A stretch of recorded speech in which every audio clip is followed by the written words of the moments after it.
Yo tengo dos proposiciones. Una sobre el artículo 11, numeral séptimo, que habíamos entendido había sido avalada. Esa sí, esa no. Entonces yo creo que nos tenemos que ordenar porque nos habían dicho que sí y tener la posibilidad de poder discutir esto y explicar por qué estamos buscando eliminar lo que en nuestra opinión es un daño en el sistema laboral. Entonces, para ponernos en orden, representante Marta, no tenemos aval ni en la del artículo 11 ni en la del 14. Entonces, Niño, presidente, discúlpeme, qué pena con usted, presidente, simplemente que nos den la oportunidad de explicar y someter a consideración de la plenaria esta proposición. Y a los que en algún momento hayan creado empresa, microempresa, pequeña o mediana, el artículo 11, numeral séptimo, está incorporando la obligación al empleador de publicar trimestralmente el número de quejas tramitadas y sanciones impuestas en los canales físicos o electrónicos que tenga disponible. Primero, otra obligación a las pequeñas y medianas empresas.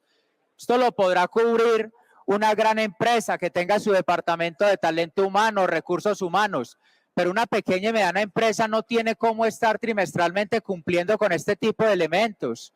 Es ahí donde nosotros, entonces, por un lado, este tipo de obligaciones. Veamos esto de manera global. Entonces viene el anuncio de la reforma laboral y ahí van a incorporar nuevas obligaciones a las pequeñas y medianas empresas.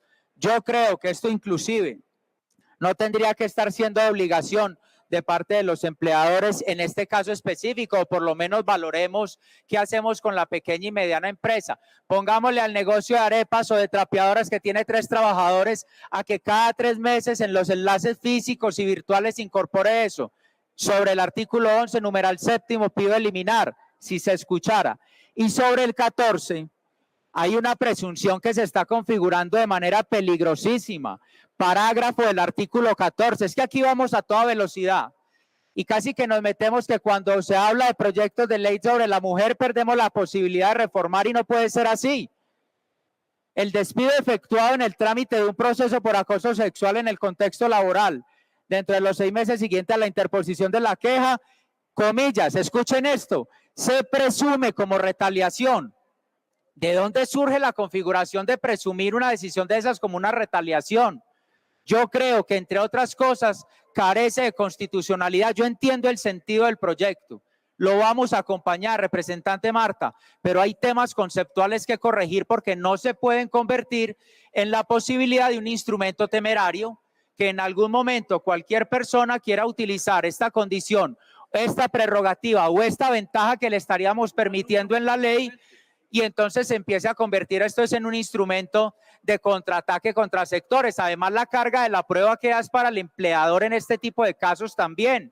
Así que precisemos esto, hagamos esto con toda calma, saquemos un buen producto, protejamos, por supuesto, a la mujer del entorno de acoso sexual. Yo estoy de acuerdo con eso, pero seamos muy cuidadosos a la hora de incorporar este tipo de figuras procesales que tienen contenido sobre derechos de terceros, como la creación o la configuración de presunciones que deberían ser legales y ahora las convertimos en presunción de retaliación. Esto es bastante peligroso. Señor, en nombre del Partido Centro Democrático anunciamos que nuestra bancada se retira de acuerdo a las siguientes razones, presidente. Primero, está pendiente, conforme lo definió esta plenaria, el desarrollo de la audiencia pública previo al segundo debate, presidente, como se ha establecido. Segundo, hay recusaciones que no se han resuelto y sobre las que esta plenaria no tiene conocimiento y tenemos confianza en lo que defina la Comisión de Ética como organismo institucional dispuesto para ello. La brevedad en esta proposición de archivo, simplemente enunciar 5 puntos rápidamente por los cuales nos sumamos a la intervención del representante Jairo Cristo y Andrés Forero, que muy bien lo hicieron. Lo primero es que quien lea el texto inmediatamente identifica que es una reforma que no se compadece con la realidad económica de este país. Evidentemente hay un texto idealizado, pero que está bastante lejos de las capacidades que tiene la empresa en Colombia, especialmente la pequeña y la mediana empresa, que generan el 90% de empleos formales en este país. 2, presidente, evidentemente es una reforma que no crea empleo, al contrario. Para que esto quede claro, fue el estudio técnico del Banco de la República, esto lo deben saber los medios de comunicación, la plenaria completa, la que ha estimado que aprobado este texto eliminaría alrededor de 600.000 empleos en Colombia. ¿Lo dijo el Centro Democrático? No. ¿Lo dijo entonces cualquier agitador? No. Lo dijo una estimación técnica del Banco de la República. Tercer problema, presidente. Esta reforma carga con las mismas responsabilidades, con las mismas cargas muy pesadas a la pequeña, a la mediana empresa, a la microempresa, incorporándole ninguna posibilidad diferencial.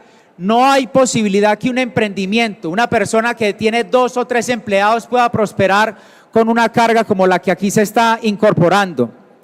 Este texto no incorpora el concepto de impacto fiscal, que tiene un artículo específico en la incorporación de un sector de la población muy importante, pero que lo convertirían en trabajador oficial del ICBF. Aquí no hay concepto de impacto fiscal, ministra, y sabe lo que ha adolecido el gobierno por tramitar proyectos de manera indebida. Nos iremos encontrando en el transcurso de los artículos seguramente. En principio sumamos este aporte. Primero, la oposición no tiene que pedirle permiso a los ponentes de que hablan en el marco de la reforma laboral. Segundo, presidente, yo no entiendo qué hace el presidente de Colpensiones curul por curul en el marco de la discusión de la reforma laboral. Y también le quiero dejar de presente eso a la plenaria, a los medios de comunicación. Tercero, presidente, basta, permítame hablar, basta leer el articulado y lo que han redactado para entender que quienes concibieron la reforma no han creado un solo empleo en su vida en Colombia. No hay que ser un experto para eso, doctor Chaparro, una corrección al medio de todo. La reducción de la jornada laboral es una ley del Centro Democrático de 48 a 42 horas de manera gradual sin la disminución del salario. Y eso tiene que quedar claro en el debate para que sinceremos las cifras. Porque aquí ha habido toda una argumentación, llamándole así, a veces por cuenta propia, como lo han presentado, frente a la ley 789, claro, una norma de hace 24 años, seguramente hay cosas por corregir, pero lo que no se puede decir es mentiras. Aquí vinieron a decir que no, que la informalidad nunca se pudo controlar. 2002 informalidad 62.4%, 2008 el punto más bajo 55.6%, ley 789, ¿qué fue lo que dijeron que no redujo? Fuente DANE, no fuente propia, no fuente Hernán Cadavid. Tercero, la reducción del empleo se encontró trepado al 18.5% en el 2002. En el 2009 estaba en el 11%. ¿Cómo que no redujo empleo? ¿De dónde dicen que no? Si ahí están las cifras, pero alguien dirá, pues entonces crucemos esta posibilidad sustentando con el aumento de los beneficios, por ejemplo, en las personas que se afiliaron al régimen de pensiones. De 4 millones pasaron a 4.8 millones. Entonces, ¿de dónde salieron si no se creó empleo? Lo mismo sucedió con el régimen contributivo que creció en un 40% en esa década. Entonces, ¿dónde está la no creación de empleo? ¿Dónde está lo que estaban diciendo que no contribuía? Y las cajas de compensación, los miembros pasaron del 3.4%, de 3.4 millones a 5.9 millones de personas. ¿De dónde aparecieron? Magia, fuente propia. Del sombrero, pues por supuesto que son personas que se incorporaron a la formalización laboral y están allí reflejadas. La ley 789 no lo quisieron decir ni Mondragón, ni Carrascal, ni cada uno de ellos. Se les olvidó mencionar la creación del Fondo Emprender. Ahí sí no dijeron que ese fondo sigue financiando la creación de empleo y proyectos productivos en Colombia. No, si vamos a partir de una discusión seria, si pensaron que la discusión de la reforma laboral era crearle un capítulo específico en la exposición de motivos a Álvaro Uribe Vélez, pues hagan un esfuercito mayor, porque aquí le estamos hablando es a los sectores productivos, a los que sí han creado empleo, a los que no ven al trabajador y al empleador como esclavista versus esclavo, que es lo que hace el presidente de la República, señalar de esclavistas a los que todos los días se esfuerzan por mantener una plaza de trabajo en Colombia.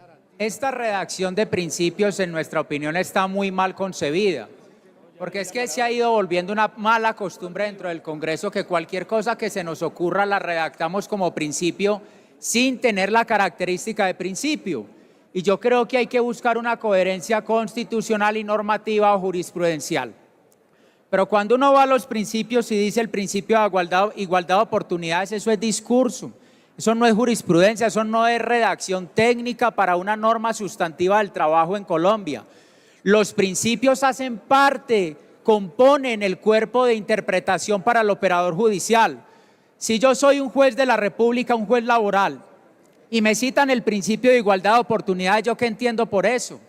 Cosa distinta será hablar de la igualdad material ante la ley o la igualdad ante la ley. Yo creo que con la redacción que se tiene o la garantía al descanso necesario, sí, claro, eso es una lucha que se puede dar en otras expresiones normativas, pero eso no se debe incorporar como un principio. No perdamos el rigor a la hora de hacer una redacción donde la jurisprudencia nos ha indicado, la doctrina nos ha mostrado cuál es el camino para eso, y a nosotros se nos va ocurriendo lo que se viene a la cabeza y le damos categoría de principio.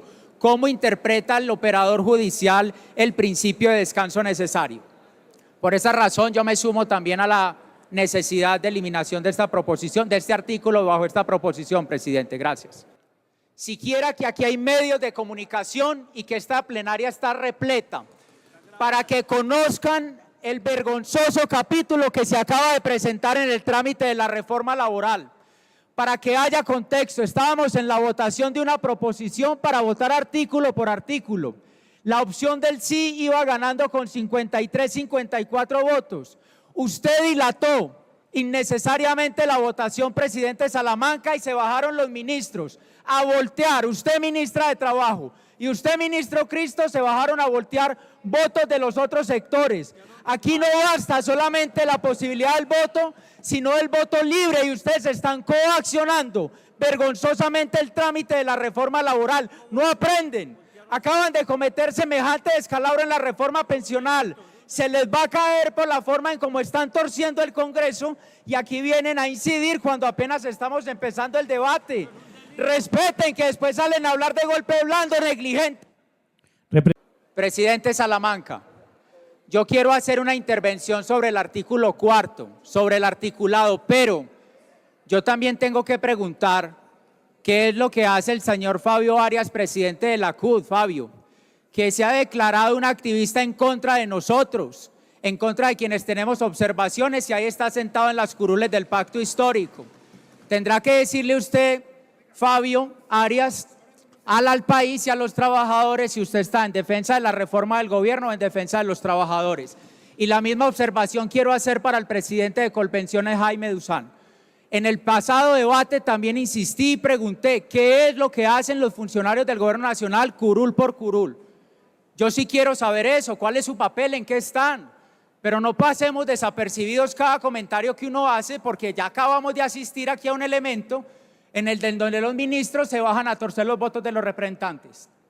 Yo sí quiero que nosotros sepamos qué es lo que está pasando en esta plenaria mientras estamos aquí altisonantes diciendo qué es lo que pasa, y no nos permiten siquiera hacer con tranquilidad la discusión sobre esto. Yo quería insistir, como lo dije en la eliminación, que el artículo 4 está pésimamente redactado, que excluye los principios necesarios constitucionales. No es cierto lo que acabaron de decir, que cualquier creación la convierten en principio, y así no funciona, así no es. Representante, como está interviniendo sobre la discusión, tiene un minuto más.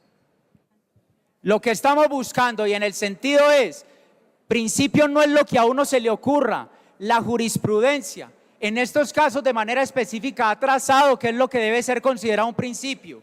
Insistí en la intervención anterior, que el operador judicial, el juez del trabajo, consulta los principios cuando va a tomar una decisión, y nosotros, o ustedes, ponentes o autores, o los que hayan incorporado esta redacción, lo que están haciendo es que cualquier ocurrencia la están convirtiendo en principio, y no, señor, así no funciona. Entonces, si aquí se va a dar la discusión para construir un código laboral o una reforma laboral seria, por lo menos cuando vamos a empezar a discutir esto, hagan el planteamiento con la base o sobre la base de la construcción jurisprudencial seria, y no una redacción que realmente no se compadece con una reforma al Código Laboral en Colombia. En los términos en que ahí está, algunos principios, la verdad da vergüenza.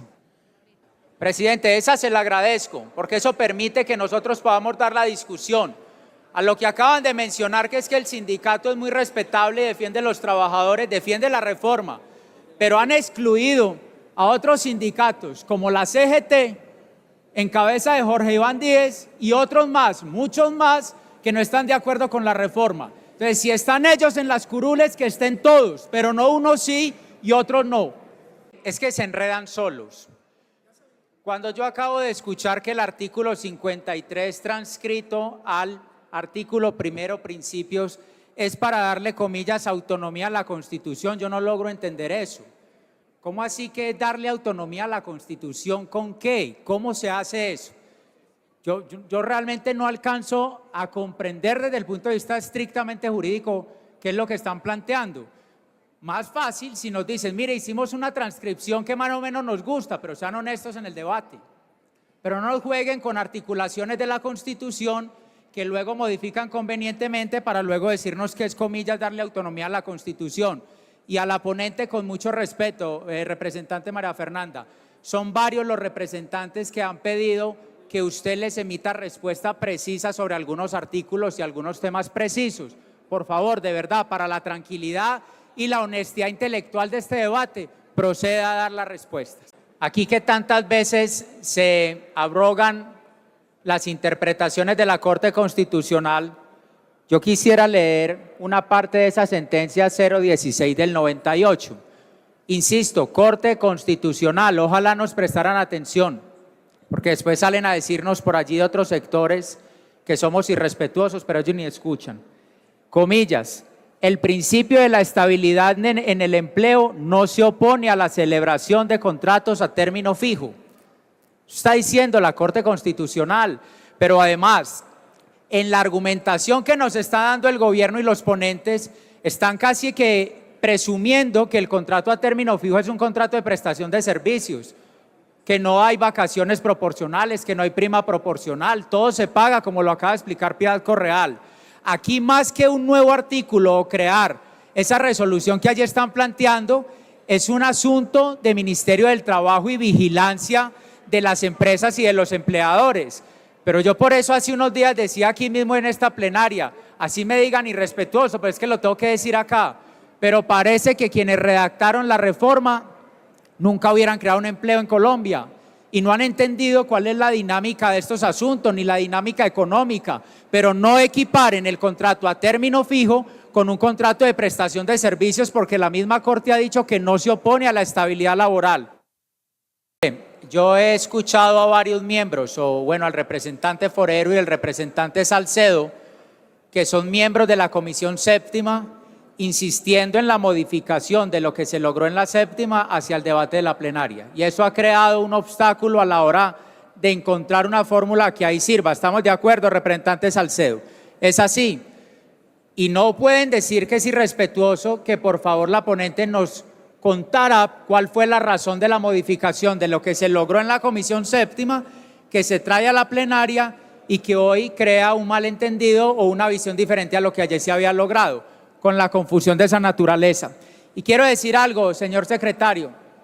Raúl, yo había presentado una proposición en este artículo 6º, le anuncio que la dejo como constancia, pero insistiría, por favor, al Gobierno Nacional, ministra, y a la ponente que nos cuenten cuál es la razón del cambio en la ponencia, si es que así sucedió, si así lo hubo, porque esto hubiera evitado, digamos, el inconveniente conceptual que aquí se está teniendo y que era necesario, y la confusión en las figuras y la naturaleza de las figuras que aquí se está dando. Yo tengo que insistir que nos preocupa mucho que desde el gobierno pareciera que se manda un mensaje que no se tiene la claridad conceptual de la naturaleza de un tipo de contrato u otro. Aquí no podemos venir a improvisar. Aquí es para reformar la ley laboral en Colombia y eso no puede pasar. Presidente, en medio de esta catástrofe de destrucción empresarial, en la pandemia se cerraron 195.000 empresas, al año pasado habían cerrado 233.000, eso es un 20% más según Confecámaras. Nos quieren incorporar esta reforma, pero además déjeme decir, representante Heráclito, tan relativos ustedes. Ahora decía que no se podía mezclar aspectos del sector público, pero sí tienen el artículo 78, donde quieren incorporar como empleados públicos sectores de madres comunitarias. No hay impacto fiscal, pero sí lo están metiendo aquí en el articulado. Después discutimos de eso, pero ¿se puede o no se puede en el articulado? Porque cuando conviene sí, cuando no les conviene no. Y otra vez, representante Carrascal, los contratos de prestación de servicios son de naturaleza civil, no son producto derivado de la ley 80. Nuevamente, si vamos a dar una discusión de la reforma laboral, hagámoslos con conceptos claros. El diablo está en los detalles, como se dice. Cuando uno hable aquí y toque un tema como el sector indígena, no es que esté en contra de ellos, pero ministra, lo que ustedes están creando en el artículo 42, sin darnos cuenta, es una especie de estabilidad laboral reforzada. ¿Sabe qué causa eso? Que ninguna persona quiera contratar a un miembro de estas comunidades que ustedes aquí están incorporando. Por querer hacerles bien, les van a hacer un tremendo mal. Y en el artículo 43, ustedes están incorporando en el contrato de trabajadores del arte y la cultura, están convirtiendo relación de trabajo y concepto de salario. Están convirtiendo esto en un contrato a término indefinido, están creando presunciones de contrato a término indefinido en una relación para un desarrollo artístico. Pero aquí estamos en un estado en donde la plenaria de la Cámara se apresta a hacer una discusión de la reforma laboral que ya ha avanzado a un ritmo importante que usted le ha impuesto, presidente, de larguísimas jornadas. Y yo creo que mientras se esclarece la situación jurídica de los miembros de las bancadas, en el caso de Cambio Radical o en el caso de personas como Olga Lucía Velázquez del Partido Verde, Luis Miguel López algo dijo adicional, se debe considerar esta proposición de aplazamiento, entendiendo que aquí también hay que comprender los temores jurídicos de cada uno de los sectores. Aquí no se le niega una pérdida de investidura a nadie. A todos nos han ofrecido pérdida de investidura y yo creo que vale la pena, no solamente por la integridad jurídica de la plenaria, de los partidos, de los miembros de la Cámara, sino para que haya un debate amplio, desarrollado y no en la ausencia de voces importantes para este Congreso, para el país y de distintas voces. Estamos hablando del artículo 56, numeral D, que se está refiriendo al teletrabajo transnacional. ¿Por qué nosotros estamos insistiendo en primera medida en la eliminación de ese literal? Porque ese concepto de transnacionalidad tiene impactos desde el punto de vista tributario 1, desde el punto de vista de la protección territorial del trabajador 2, desde el punto de vista de trabajo o de la contribución en materia de pensiones 3, y hay unos conceptos que no están quedando esclarecidos. En primera medida, no sé si está la ministra o la ponente, nos pueda contestar la duda que nosotros tenemos en esta materia, por eso estamos procediendo a buscar la posibilidad en primera instancia de la eliminación, representante Carrascal, porque ahí tenemos nosotros la observación inclusive de fallos de la Corte Suprema de Justicia que han reprochado, que han referido en materia de extraterritorialidad y en la configuración del teletrabajo transnacional. No nos oponemos al teletrabajo, pero en el concepto de transnacionalidad sí tenemos una duda donde no tenemos esclarecido la protección del trabajador y esta materia regulatoria. Cuando yo insistí ahorita en el artículo 56, literal D, sobre la ruptura del principio de territorialidad, que además está inmerso en la Ley 100, que tiene decisiones de por medio de la justicia en Colombia, y que el teletrabajo transnacional, advirtiendo que no estamos en contra de la modalidad de teletrabajo, pero que tiene esas restricciones, no hemos tenido respuesta. Y es un fenómeno que también se va a encontrar en otro articulado más adelante, de manera posterior. Yo quiero que nosotros tengamos la claridad en materia de garantías laborales sindicales en la seguridad social para los teletrabajadores, que tengamos la respuesta sobre esa materia. Esto conversa sí o no con las decisiones de la justicia. Esto conversa sí o no con el desarrollo de la Ley 100, que hace parte o compone estructuralmente el sistema de seguridad social en Colombia. Es ahí donde nosotros hemos querido obtener una respuesta, o bien de parte del gobierno, o bien de parte de los ponentes o de alguno de los ponentes, pero que por favor nos ayuden a esclarecer, porque en esa medida puede haber restricciones para empleadores que posteriormente, representante Camilo Londoño, se van a empezar a encontrar con esa adversidad laboral, con esa adversidad en la contratación, con esa posibilidad del sistema de seguridad social poder cubrir elementos o eventos futuros y que hoy no están de manera definida, en manera detallada o altamente regulados como corresponde. Nosotros estamos considerando que el artículo 13, que está teniendo como objeto la reincorporación de los recargos a partir de las 7 de la noche, presidente, en este momento, en esta situación, en estas circunstancias se torna inconveniente, pero que además hay que entender y hay que explicar en qué contexto veníamos y por qué se lograron esas modificaciones o se debieron hacer en la ley 789. Aquí mucho se ha dicho sobre la no favorabilidad o efectos positivos de la ley 789 y tendré que decir rápidamente lo que se logró en un contexto de crisis económica, de la mano de obra más cara de América Latina en aquella época, de fuga de capitales, de fuga de talento, de aumento que tuvo la ley 789 en el 40% en el sistema general de pensiones de los cotizantes, de un 64% de afiliados en riesgos profesionales y un 73% de aumento en las cajas de compensación. Luego, en el año 2013, 14 o subsiguientes, ese recargo ya no era desde las 10 de la noche, sino desde las 9, válida la evolución. Pero hoy, en las circunstancias en que hoy se encuentra, sectores que tienen mano de obra, aplicación de trabajo en jornadas de 24 horas, les haría no difícil, sino imposible la operación en los términos en que allí se plantea. Hay que entender además que ya existe la reducción de la jornada laboral con una ley del Centro Democrático, pasando de 48 a 42 horas la jornada sin la reducción del salario. Hay que entender además las cargas tributarias del empleador. Hay que entender que no se está haciendo una diferencia entre la pequeña y la mediana empresa, que la va a asfixiar, que la va a ahogar, que lo va a llevar a la informalidad. En ese sentido es el llamado de atención a la plenaria. Aquí no se puede entender que cuando hacemos este planteamiento se está en contra de la clase trabajadora de este país. Nosotros estamos buscando la eliminación para que se preserven las cosas en el estado en que hoy se encuentra, pero en el peor de los casos o en el mejor de los casos, busquemos una moderación de ese artículo. Hay que entender además que Confecámara nos ha dicho en cifras recientes que el cierre de empresas en Colombia para el año 2023 supera en número el número de cierre de empresas de los años de la pandemia. Algo tiene que estar sucediendo para que nosotros alegremente vayamos a estimar la eliminación o la modificación de unas reglas que tienen un impacto directo en los costos laborales en Colombia, un impacto directo o una restricción en la creación de empresa en Colombia, que tenemos que dejar de estar pensando que la creación de empresa en el país o que cuando se habla de empresa hablamos como lo dijeron siempre y como hicieron campaña en contra de ellos, que Sarmiento Angulo, que Nulo, que el otro. Empresa es inclusive el que tiene que pagar 1 o 2 trabajadores.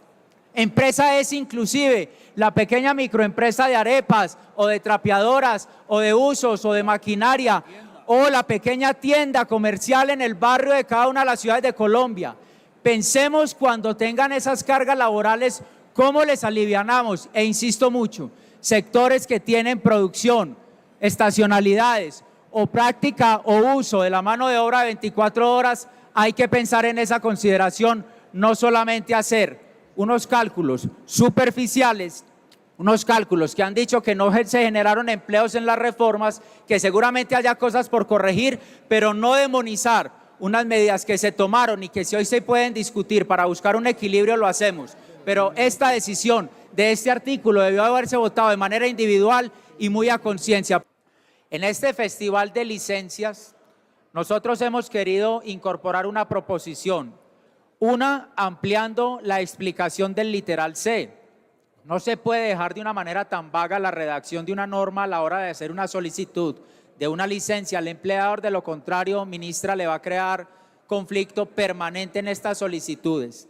Y en el literal F, ustedes están extendiendo las licencias, ojo, licencias, concepto de licencia, al evento cívico, deportivo, cultural del hijo en la escuela. Esto tiene que tener un control. Las licencias deben ser excepcionales, por supuesto, pensar en la integración de la familia, en la protección del menor, en los casos que proceda. Pero pónganse ustedes en la práctica.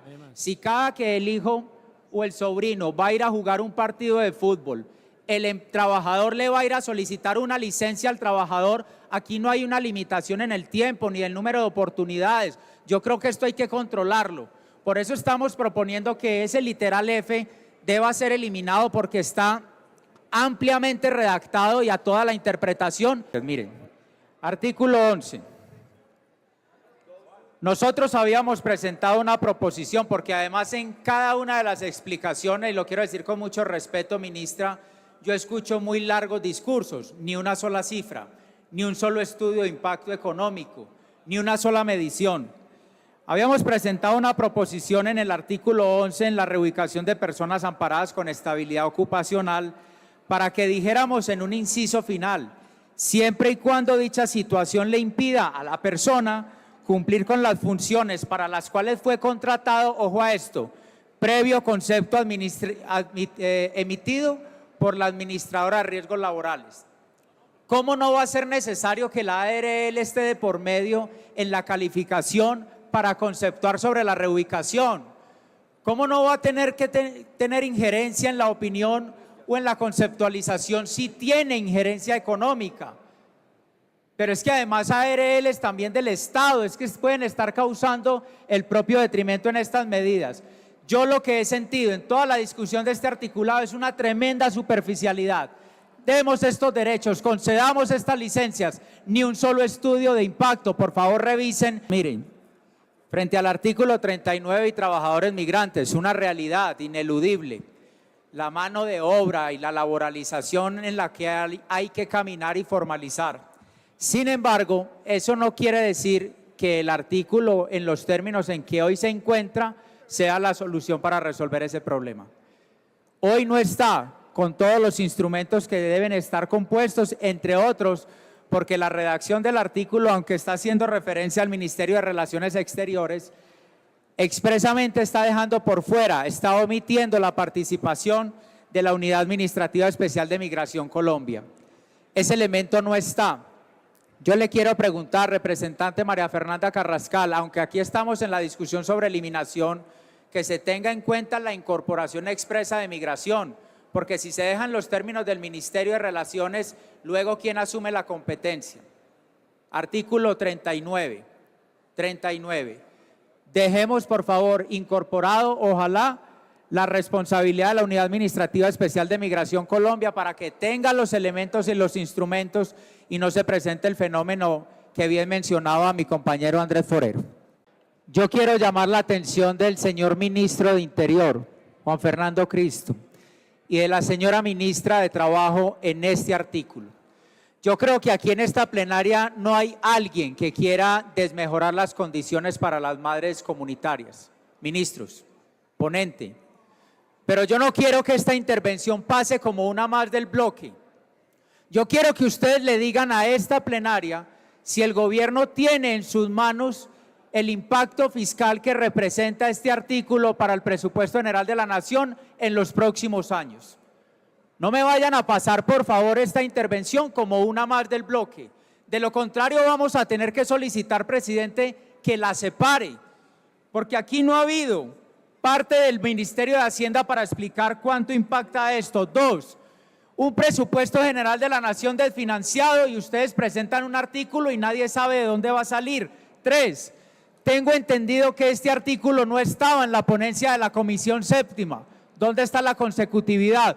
4, pero ministros, presidente, sea garante de esto. Aquí hay normas y ministerios que se han caído por no tener impacto fiscal. No nos ponga a legislar para crear más frustraciones. Y aquí estamos debatiendo la reforma laboral. Miren, ministros, yo debo además aprovechar este breve tiempo para decir que yo lamento mucho los 2 ministros presentes en la plenaria, que uno les pregunta algo y no contestan.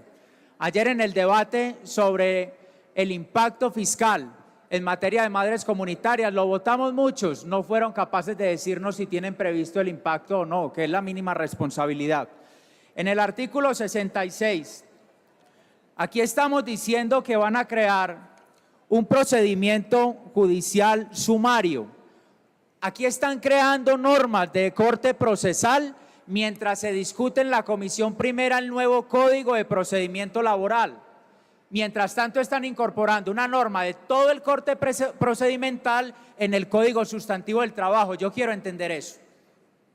Eso no cuadra. Están desatendiendo cualquier posibilidad de la técnica, aun cuando hay consenso en la Comisión Primera con la Corte Suprema de Justicia para avanzar en ese articulado, y ustedes aquí se proponen incorporar normas procedimentales. Pero además le están fijando unos plazos de manera, me parece a mí, caprichosa, porque no vi otra argumentación sobre decisiones no superiores a 30 días hábiles de los juzgados laborales, y les quiero preguntar, ¿están teniendo en cuenta la incorporación de la carga laboral de los jueces laborales? Primero. Dos, las cargas disciplinarias que esto le va a implicar al juzgado laboral cuando no resuelva. Tres, y están en una norma procedimental incorporando sanciones de 1 a 6 salarios mínimos cuando se trata de trabajadores sindicalizados. ¿Qué es todo ese revuelto? Yo no logro entender eso. Aspiro que por una vez en este debate de reforma laboral los ministros nos contesten. El acuerdo nacional que publicó el ministro Cristo decía, comillas, necesidad de avanzar con apremio en la reforma. Se nota, porque si vamos a tener 1 minuto por bancada, yo no sé qué tipo de debate representa esto. Y dijo también el ministro que acordaron trabajar con todos los partidos, no con el nuestro, ministro, no con el nuestro.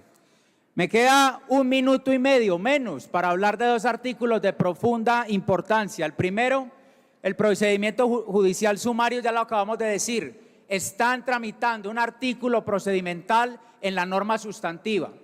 Luego cae esto en la Corte y luego en la queja que golpe blando, que otra vez que me van a tumbar, que golpe de Estado. Si tramitaran como debe ser y no este mamarracho en la forma en que lo hacen, tendríamos otro resultado.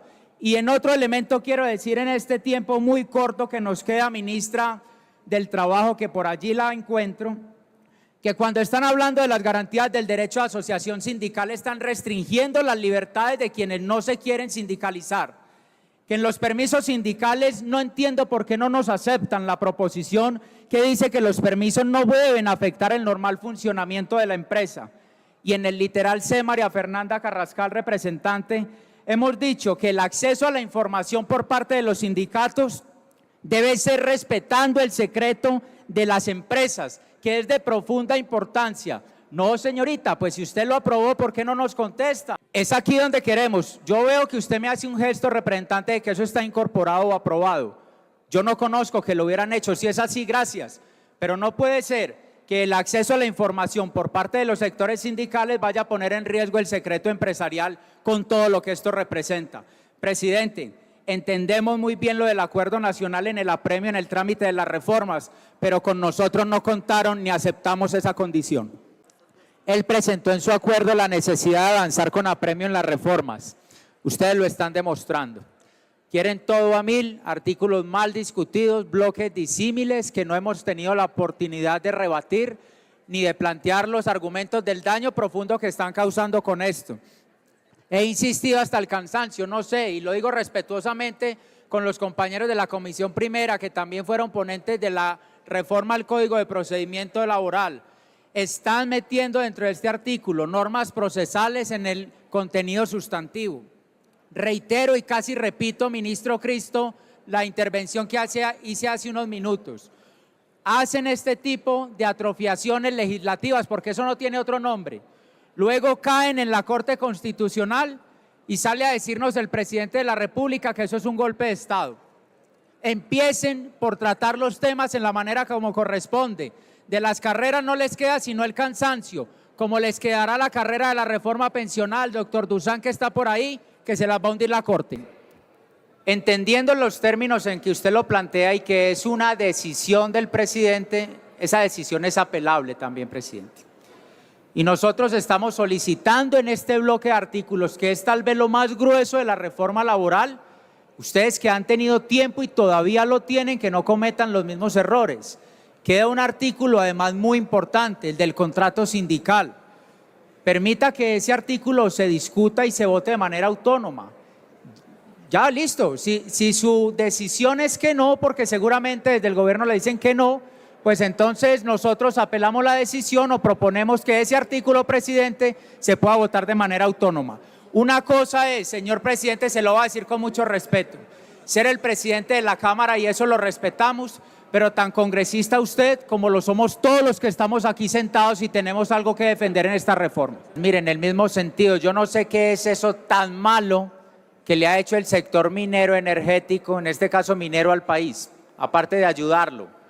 Claro que obligaciones para la protección ambiental, pero por supuesto, pero aquí están redactando artículos específicamente para abrirle la puerta de salida de par en par al sector carbón, por supuesto. Entonces aquí lo que le están diciendo es, mire, le estamos preparando un artículo para que usted pueda tomar las decisiones cuando va a tener que hacer los despidos por el capricho político de que a mí no me gusta tenerlos aquí. Es exactamente eso lo que está pasando. Entonces, como lo estaba diciendo mi compañero Eduard Triana, no es solamente esta decisión, es la asfixia que ya le están anunciando también en la ley de financiamiento, que al final es una reforma tributaria, pero los están matando lentamente.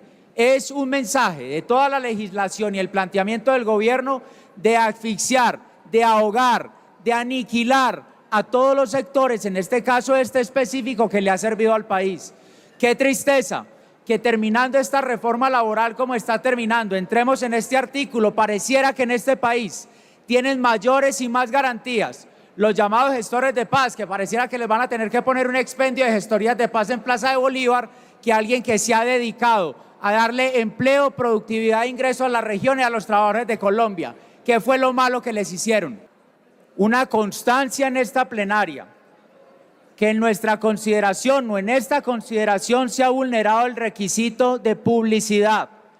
La ley quinta en el artículo 156 estima que los mecanismos para la publicidad, no solamente de la plenaria, sino del público en general, son las gacetas, y que en la manera de abreviar, si es que se debe abreviar, tendrá que reproducirse de manera oportuna la copia a cada uno de los congresistas sobre las conclusiones, si lo ha acogido o no lo ha acogido. Y ahí nadie lo conoció excepto la lectura que se acaba de dar.